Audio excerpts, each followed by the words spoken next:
Runner shells is what we're calling the bioprinted bodies that you, the runner, inhabit when you go down to Tau Ceti. Each of our launch shells is really an archetype of gameplay. So abilities, passives, stat packages married to a very distinct silhouette that then players can look at, 50, 60 meters away and say, oh, I know what that is. I know what that player is capable of, and I can start to think about how to counteract it. One of the things we really want to do from the build crafting side is making sure that we're providing people ingredients instead of giving them a recipe.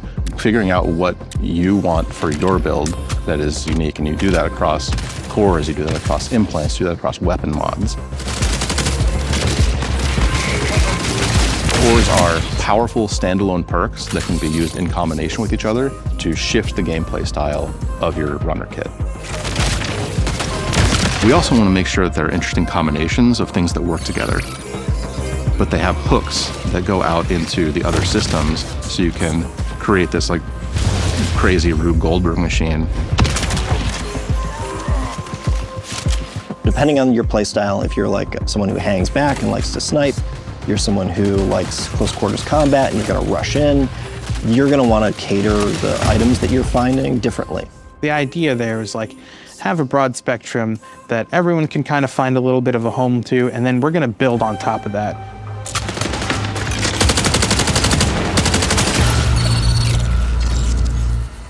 Destroyer is aggressive, brutal, whereas a modified, futuristic version of the Mjolnir armor from the original trilogy. The shell is designed to get into the fight as fast as possible and stay there. It comes equipped with thrusters on its legs that let it sprint faster, or you can use them for a quick lateral evade. A riot barricade so that they can generate presence and they can generate almost like aggro for their team. Its prime ability is Search and Destroy, which activates shoulder-mounted missile pods that fire heat-seeking missiles. They have a way to lock down targets over sustained fire, which immobilizes them and allows your team to follow up.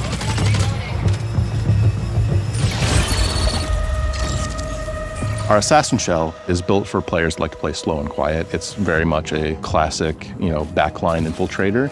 It has a dive ability that can be used to negate fall damage from any height.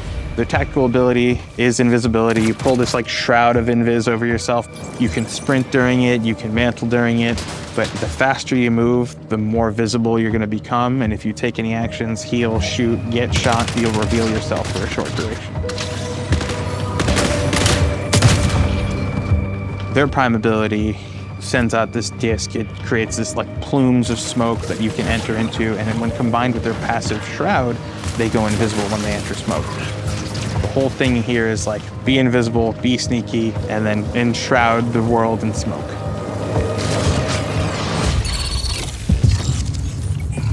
Originally, Recon was called internally Fun Police. That really is the core kind of fantasy. It's about hunting people down, it's about playing detective. If you want to find all of the assassin shells on the map, Recon is the shell you want to use. It comes with a tracker drone that you can toss out a little spider friend that crawls along the ground and will track towards enemies and explode. And that explosion overheats the target. They can't move, they can't sprint, they're taking tick damage, and they help you lock down a target so you can pursue them. And for their prime, Recon has this really awesome helmet that splits open, and they tap in these cool key codes. It opens up and pulses, and it sends out this wave that detects both AI and players and marks them for you. And when you break the shield of somebody as a Recon shell, they leave holographic footprints behind. So even if they run away, you can follow that trail and they'll lead right to them. And then finally, awareness, where if you get pinged, it'll actually tell you that someone sees you.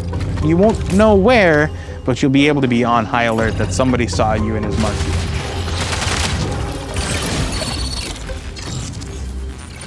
Vandal is our shell that is, just by its very nature, more agile than our other shells. It has microjets that let it do a double jump.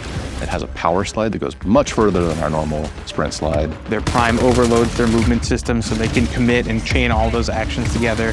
They're about getting in and out, causing chaos. The arm cannon for Vandal unfolds and you find a big-ass gun barrel inside. You can use it to knock people out of cover. You can use it to knock people off of buildings, which is way more fun than knocking them out of cover. The number of times we've knocked people off of field maintenance is a great thing.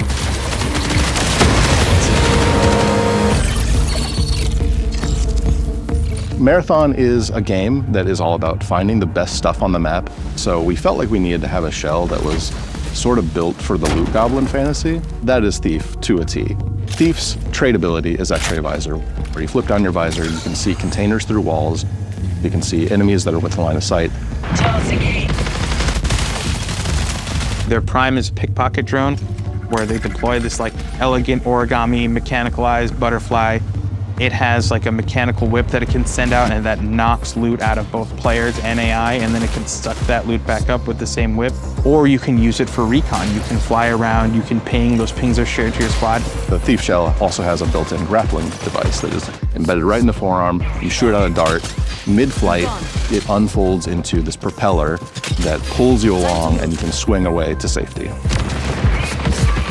The recharge rate for their grapple and their base handling and stats will go up as you fill the backpack. So the idea is to become a loot goblin, right? Steal as much as you can and get out.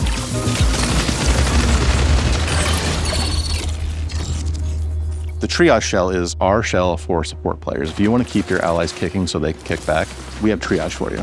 They're equipped with these awesome like capacitive gauntlets where you activate them and then you can overcharge them and send out these tendrils that then like shock you back to life.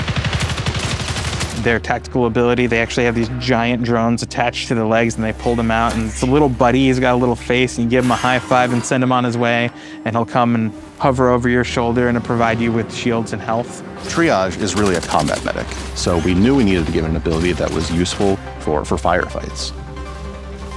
They've got two traits. The first one is a trait ability called Battery Overcharge, where they overcharge their capacitive gauntlets, which makes their weapons performance better. And if you're using battery weapons specifically, breaking shields will EMP targets, and that becomes an on-ramp to like a whole new layer of build crafting. And then they have the second trait, Shareware, which is really cool, which is any buddies that have medi-drones on them, any consumable you use will get like copied to them. So you kind of almost are this like battle medic that's like constantly running triage on your team.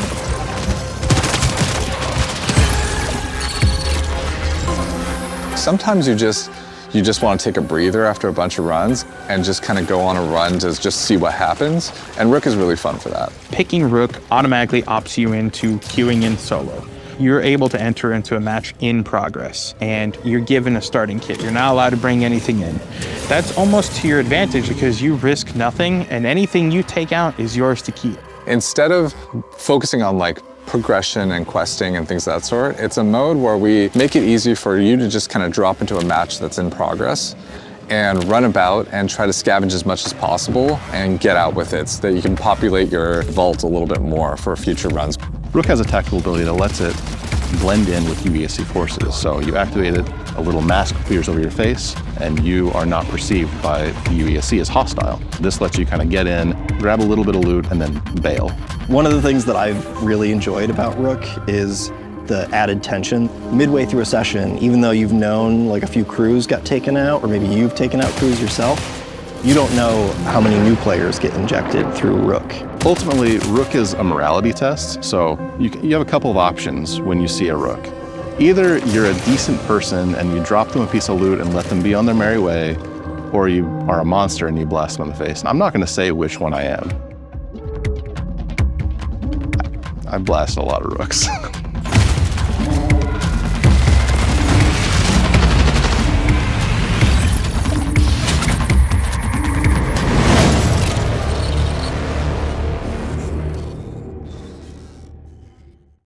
PlayStation